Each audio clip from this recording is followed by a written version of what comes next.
it's almost deja vu. We played here last year with the band and same layout, same clubs and stuff, man. Really nice, man. Like, I mean, I looked at a few, just kind of browsed the internet as far as who was playing.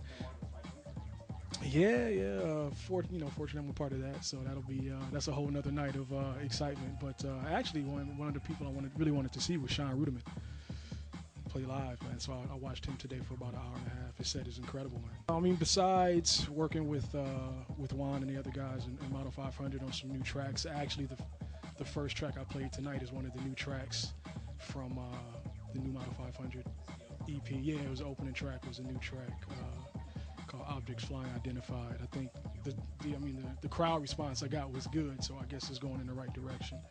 So we're working on some of those tracks for new Model 500 tunes. I'm working on some of my own tunes that have an EP that'll probably be coming out within the next couple months on Underground Resistance, obviously. And also, I have a band that we just played in Holland at the Today's Arts Festival, the Aquanauts. And it was the first time we played in Europe with that band.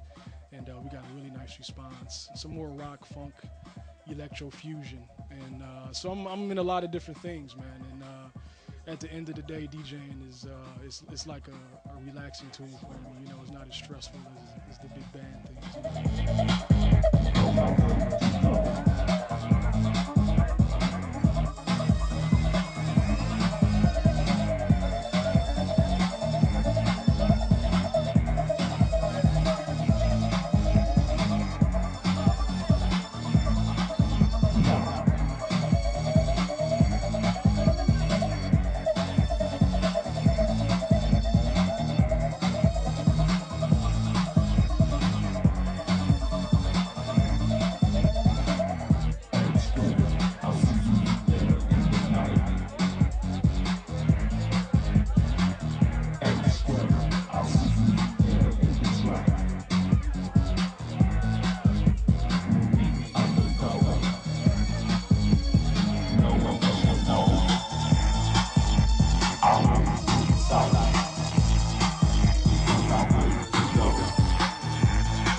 studio is like school, you know, it's classroom.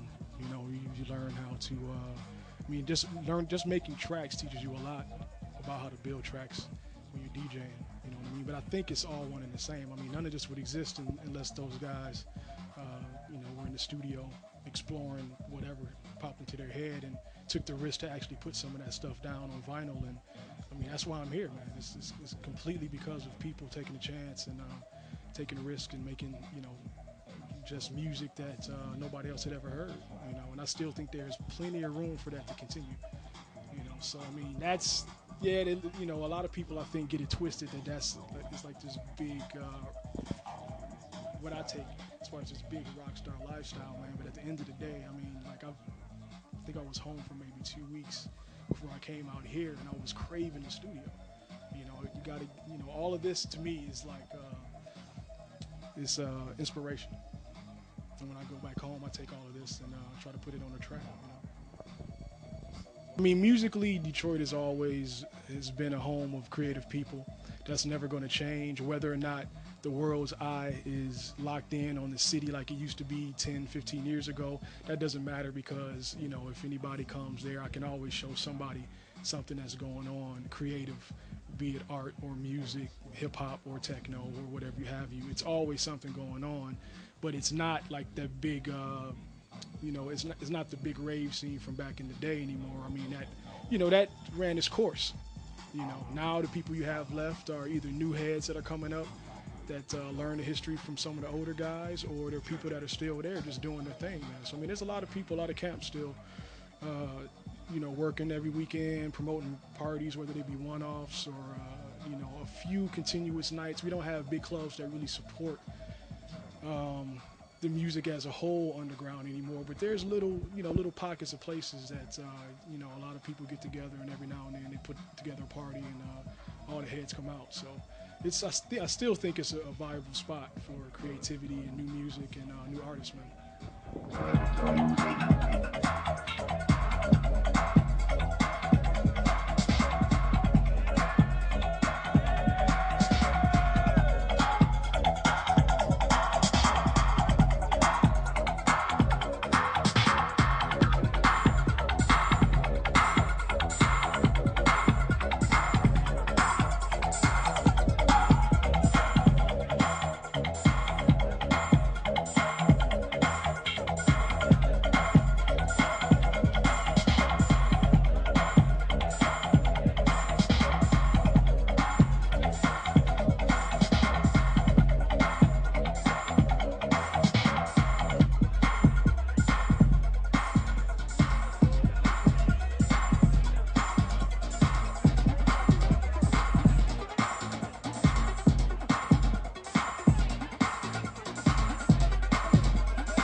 I've been really lucky to work with the guys I've been working with. I mean, Mike Banks and UR Crew, Juan Atkins, Mark Taylor. These guys have been producing records for a really long time. And what keeps it fresh is really just trying to do something new. I mean, every time I come out, I like to go out and just listen to music and hear what people are doing. And again, that's inspiration as well. Like, I go back home and it's really a lot of thought involved. It's not just turn on a bunch of machines and see what happens. I mean, it is some cerebral issues going on. We sit down and think about a new project or a new EP or a new idea for maybe a new sound or, there's a sound that we were touching on for a few years with Underground Resistance called Slide. And it's just a production technique, but it's something that people can instantly recognize. And it was one of the first, put out on 7-inch, one of the first little records I experimented with called Slide Skate. I played it tonight. And I'm really, like right now, even before I came here, I'm really trying to lock into that little style, for my next EP. And just pushing music, man. Just, I haven't heard this before. I think people will dig it. And not afraid to, again, take risks. Put it on a CD, come out, test it out, see how the crowd reacts. And so for me, that's like the moment I'm trying to capture every time I come out and hear new music is to grab something from people out here and go back home and put it into new records, man. To give something back. I mean, the scene basically gave me everything I have as far as, this music. So, I want to give back and, inspire other people just like, Mike Banks and, Jeff Mills and all the people that inspired me, Laurent Atkins and, so that's it, man. I get inspired and hopefully I can inspire, the next generation of people. Yeah. Probably look for that at the end of January. Again, I'll be experimenting more with this slide production on UR. And then I'm also producing with some of the guys in the Aquanauts band, John Williams, Billy Bob. He just released his first EP on UR this year, an EP called Sunshine. And he's just a crazy talented guy, man, lead singer. And so we're in the studio. So a new Aquanauts EP, new Skurge EP, maybe some other projects. Model 500 obviously is in the works, man. And a lot of people are excited. We're really excited about that stuff. Juan is alive and well. Great, thank you so much for talking to you. Yeah, man. Enjoy the rest of Yeah, thanks a lot, man. around, right? Well, yeah, I'm playing in Model 500 tomorrow night, man. So that's the top off, man. And that's something I'm waiting to see. The crowd reaction to that tomorrow, man. So thanks for having me. I love coming over here and playing for you guys, man. So we'll be back, man, with new music, man, new ammo. New ammo.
This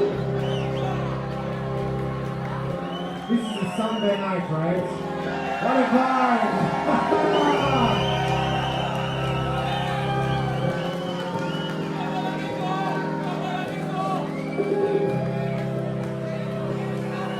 Alright, we're getting back to it.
Ireland is very special.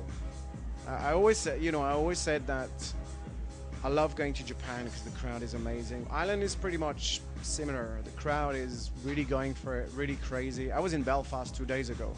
It was amazing, absolutely amazing.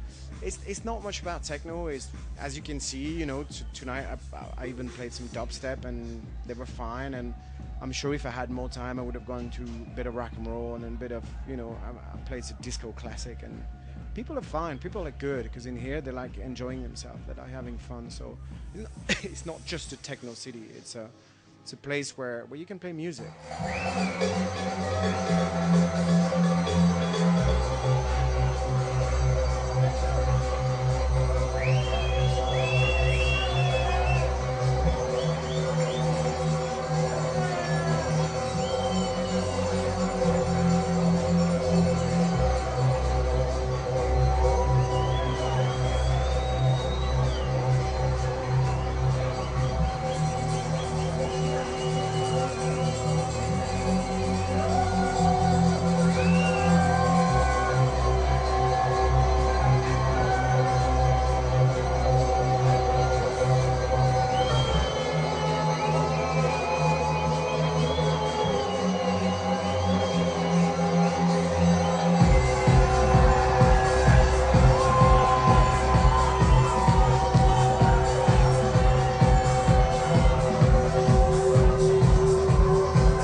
Busy. I've been making music for contemporary choreographers. I've got a big project with a French choreographer, and I'm going to make the music. He's going to do the dance, and we're gonna do that show at the Bolshoi in Russia for 2010. So this is like a big thing. I've been working on a movie for the last 2.5 years. Which we should get a director within the next 6 months, meaning we might shoot in 2010, blah, blah, blah. I wrote the whole story and everything. I actually wrote a book in France called Electroshock about 4 years ago, and that book got signed to the cinema, and we're writing the story. I just finished my new album. It should come out in April. Last track I played was from the album. I just finished it last week. So I've been working very hard on this, and I've really been concentrating on that. And then, so the album should come out in April, meaning that I'm going to start touring live with the band from February onwards, February, March. And then next year I'm going to do just live shows. The book has been translated to 7 different countries. So we signed it in Japan, Russia, Germany, Spain, and then a lot of Eastern Europe countries, like Estonia, Macedonia, Serbia, loads of them. So it got released in different language, which is very good, and we still haven't done it in English. The book came out about 4 years ago. So it's about the last 15 years of the whole story with electronic music. So we start when I actually moved to Manchester back in 1987, and then basically we took me as the person who traveled all around the world and experienced a lot of things. And within that, whenever I went to a country, whenever we wrote that I went to each country to do this and that, we went to interview a lot of people from there. So we had very good interviews with Mike, with Jeff Mills. We went to Detroit. There's a big chapter on Detroit, going all the way to the 40s with the jazz and stuff like that.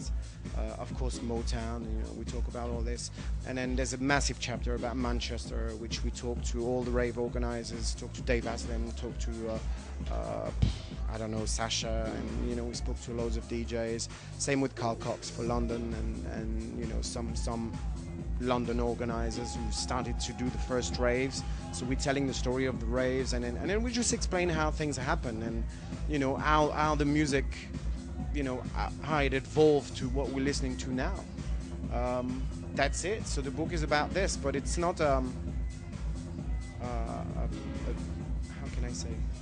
I'm losing my words because I'm tired, but it's not a intellectual book. It's more like you read it like a novel, like a normal story, and it's very pleasant to read, actually.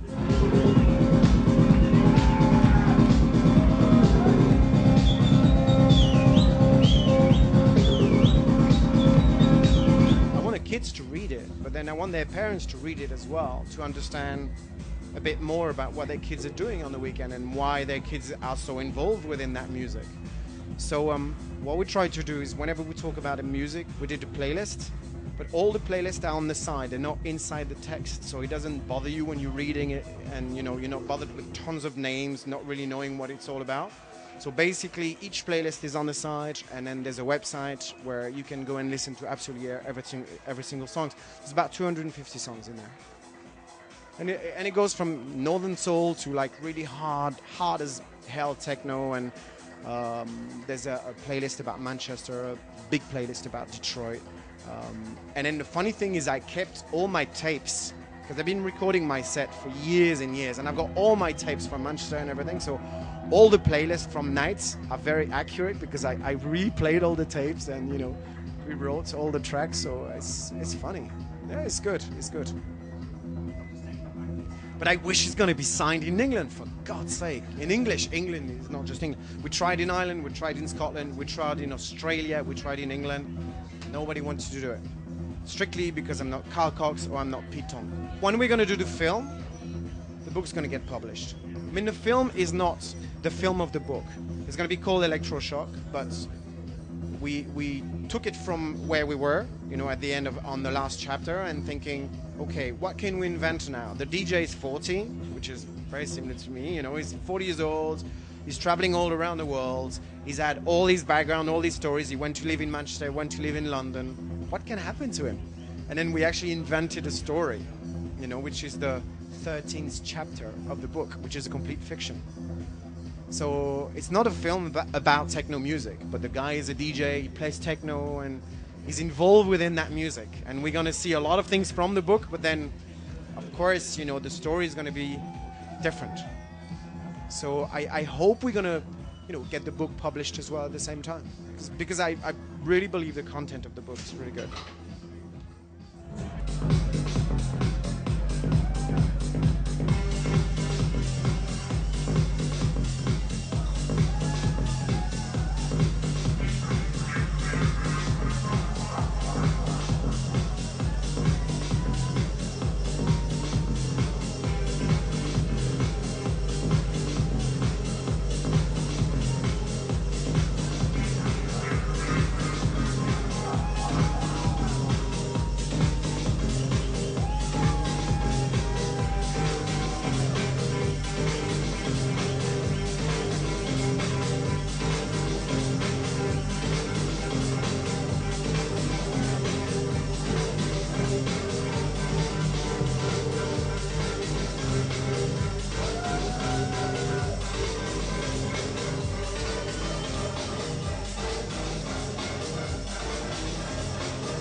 I flew in today, and actually I found out the lineup for tonight this morning.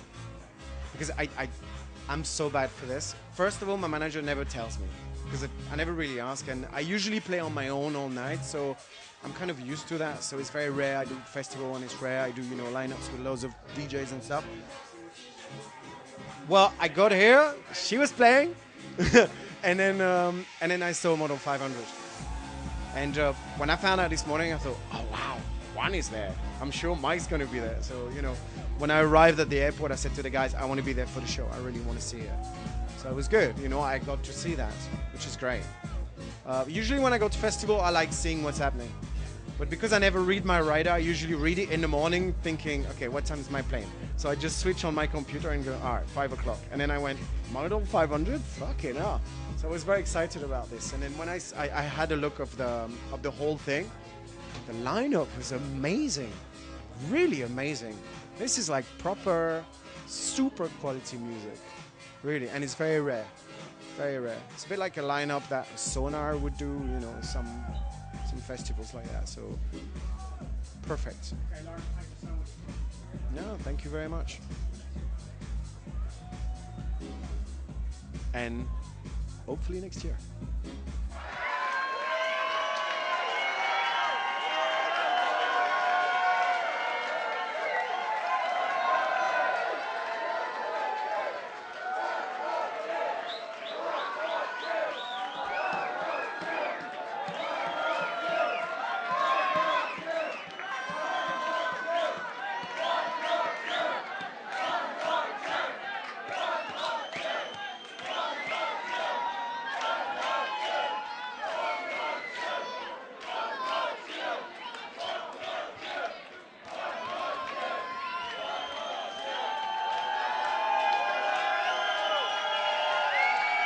No, we can't do it. I'm really sorry.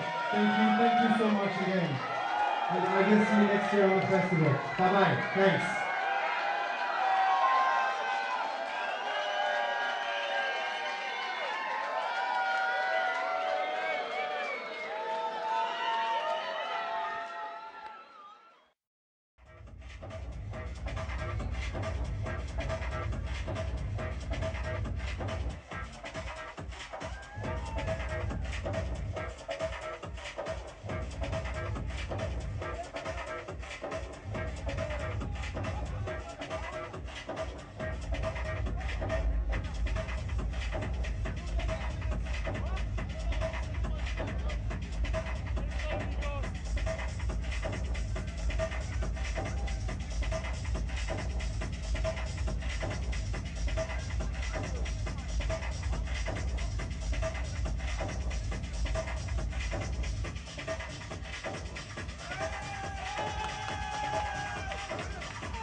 future. The future of music is right now on your stage, Governor. Out of 5 music. Out of 500 music.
No way.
has landed, ladies and gentlemen, in Dublin, Ireland.